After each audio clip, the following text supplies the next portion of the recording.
It's been an intense month of blood, sweat, tears, but now we're down to the final four, coming to you live on tape from the Bettendorf Community Center, right here in the gymnasium. I'm Council Member Scott Nauman.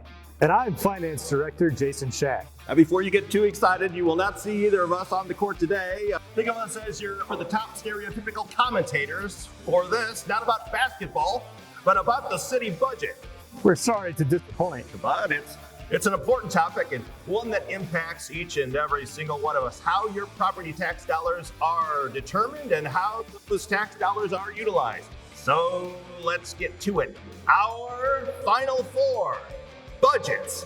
That's right, there are four.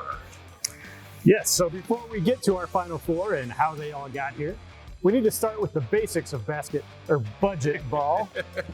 And as always, the keys of the game are brought to you by Palmer Hills Golf Course. It's always a beautiful day at Palmer Hills.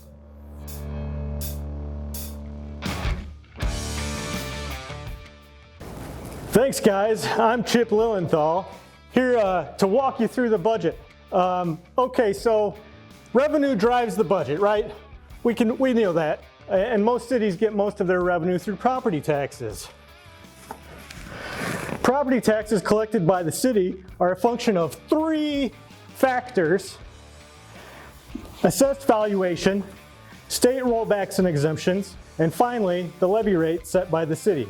Think of these three factors as three separate levers. The first lever, controlled by the county, sets your assessed value.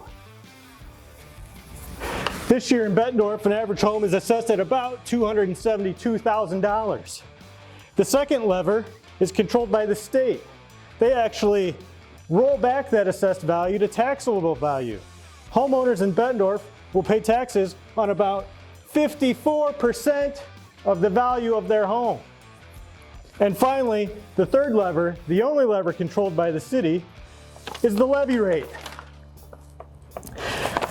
The city, once they know what the assessed value is and what that taxable value is, will set a levy rate per $1,000 of taxable valuation that generates enough property taxes to cover and provide things like police and fire protection, parks maintenance, and the public transit system. And don't forget about the public library.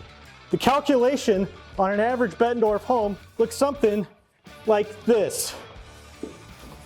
All right, thank you, Chip. Now, before we get to our final four, it's important to note that property taxes collected by the city of Bettendorf represent just 39% of a resident's total property tax bill.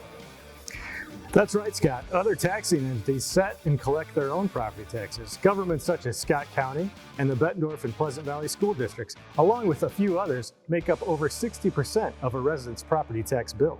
Now let's take a look at the budgets. Our final four. All right, Jason, let's walk through them. Our first semifinalist is a true Cinderella story. Flashy, exciting, a real wish list of new ideas. But as the tournament went on, reality set in and the clock on this budget quickly struck midnight. The second budget started strong, 7% growth in taxable value, funding for some necessary service enhancements, and some cool capital projects. Sounds like a great budget. Not so fast. This one was victim to some bad officiating late in the game. The call by the state stripped away most of that growth in taxable value, and this budget was sent to the bench. Ooh, bad officiating. That's gonna make you want to pull your hair out. Hoping to avoid a similar fate, the third budget took a stripped-down, boring approach. A basic status quo budget with revenue reduced by nearly $1 million, this budget is nothing flashy. Not much to be excited about. Bold strategy. Let's see if it pays off for them. Finally, the favorite. This budget methodically worked its way through the process. They've moved some pieces around and found some non-tax revenue sources. It's a real hybrid of excellent city services and a no-frills basic budget. The budget is a winner, hands down. It addresses council priorities while keeping property taxes for operations among the lowest of comparable cities around the state. It responds to state mandates and sets the city up for the future. Yeah, baby, nothing but net. All right, thanks, Jason. Now, for more on the tournament favorite, let's head to the locker room for our inside look, brought to you by the Bettendorf Family Museum. When it's crummy outside, escape inside at the Bettendorf Family Museum. So, Coach, how are you going to get that W today? What is the strategy? Yeah, well, thank you, Amy. Well, let me tell you, we like where our team is. They've been putting in the work all year long, and we think we got what it takes. We're going to put our nose to the grindstone. We've been pretty diligent about the whole thing. We know defense wins championships, and we're going to take this thing right to the finish line and get it right across. What are the next steps, Coach? Well, same as every year. We're going to be transparent. We're going to put all our cards on the table. We got 2 public notifications. We're going to have a couple of public meetings, try to get input. It's a give and take relationship. You know how it is. We love our fans and try to do what it takes to satisfy them. And then we'll go ahead and put that thing to the city council, see if we can get the votes that it takes to get this thing approved and adopted by the state's deadline. All right, you heard it here first, you guys. Back to you in the gym. Thanks, Angie. Coach sounds pretty confident that his budget has what it takes to get adopted. Jason, why don't you walk us through their path to victory? Right, so coming up on April 4th, we will hold our first public hearing, and council will consider a resolution for the maximum property tax levy. That's the first of 2 public hearings on the adoption of the budget. Then, following that, on April 18th, the second public hearing will take place.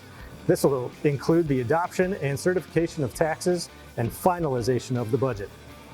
Well, that about wraps it up here from the Bettendorf Community Center Gym. For Finance Director Jason Chat, I'm Council Member Scott Nallman. Thank you for watching.